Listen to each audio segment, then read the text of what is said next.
Абдулла ибн Аббас разияллаху анху ушуга бир мисал дейт да.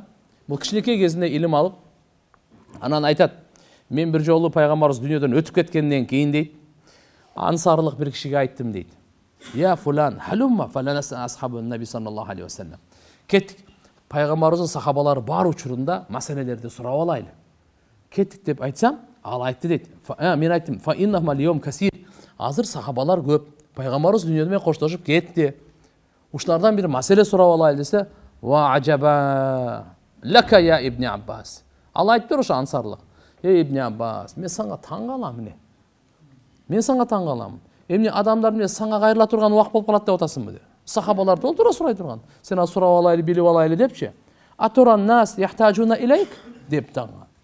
Ва финнас Пайгамбар саллаллаху алейхи ва саллям сахабалар азыр көрөтсүң го, толтура эле бар го деп коюптур дагы. Анан Абдулла ибн Аббас айтыптыр, мейли андай болсо тек коюп, а мен уже илимге кете бердим дейт. Барып сурап, жетишип, ар бир нерсени карагандан кийин бир ушундай доор келди дейт. Доор келгенде пайгамбардын сахабалары жаштары өтүп калып, акырын азайып кетти дейт. Кийин ошол учурларда мен илим алып, анан ушундай сабак берип атсам, баягы киши көрүп калды мени дейт. Баягы киши көрүп калып анан кийин айтыптыр мындай депчи. Кана хадал фата aqalu minni. Бул жаш жигит менен акылдуу болуп чыкты шу бала депчи. Мен айтканда барбай койдум эле кап деп кийин өкүнүп калды дейт. Бул сөздү Hazret Hasan ibn Ali разияллаху анхунун уулу бар Хасан. Ошол өзүнүн балдары жана Хусейндин балдары чакырып айткан экен. Эй балдарым, эй бир тууганымдын балдары. Иннакум сигару кавмин юшику ан такуну кибара ахарин. Карап тургула. Силер азыр коомдон эң жаш болуп атасыңар. Бирок бир учуру келет, коомдун эң башчысы болуп каласыңар. Жосо башка коомго силер мына ушул жерде азыр отургандар бар. Сиздер азыр ар бириңиздин үйүңүздө туугандарыңыз бар, бала чакаңыз бар, айылда элиңиз бар. Мына жерде илим алсаңыз, ал жерге илимдүүсүз да сиз азыр. Көп адам ал жерге барып жооп бере баштайт. Намаз андай эмес, мындай деп. Туурабы? Мен укканмын Биз суроо бергенибизде алганбыз. Мынаны билгенбиз. Ал Абдулла ибн Масудду тааныйсыңбы? Жок, менен угуп тур. Ал мынандай деп. Аббакырды билесиңби? Жок. Ал мындай сөзүн айткан деп. Бул адал, бул арам деп.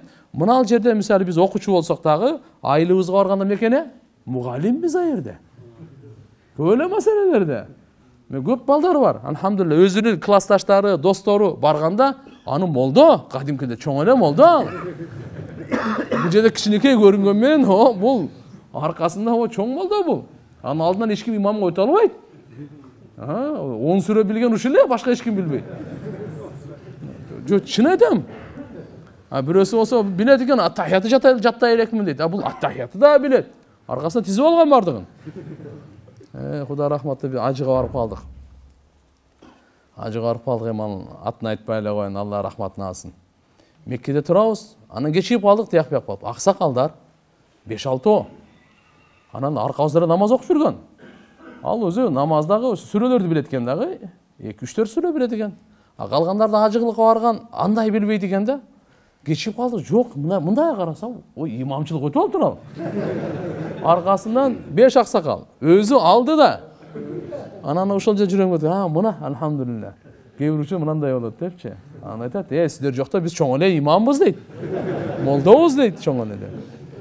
Ошо сыңарында алхамдулилла мына жерде дагы туугандар айтканда, фатаалламул илм, фаман лам ястати минкум айярвияху айяхфадаху фаляктуб ва лияда фи байтихи. Ошончо илим алгыла. Эгерде ким кудурети жетпесе жаттаганга, риваят кылганда, болбойт деле жазып койгула. Жазып коюп деле, бул маселе мындай экен деп айтсаңыз, алхамдулилла диндин чоң кызматын кылган болосуз.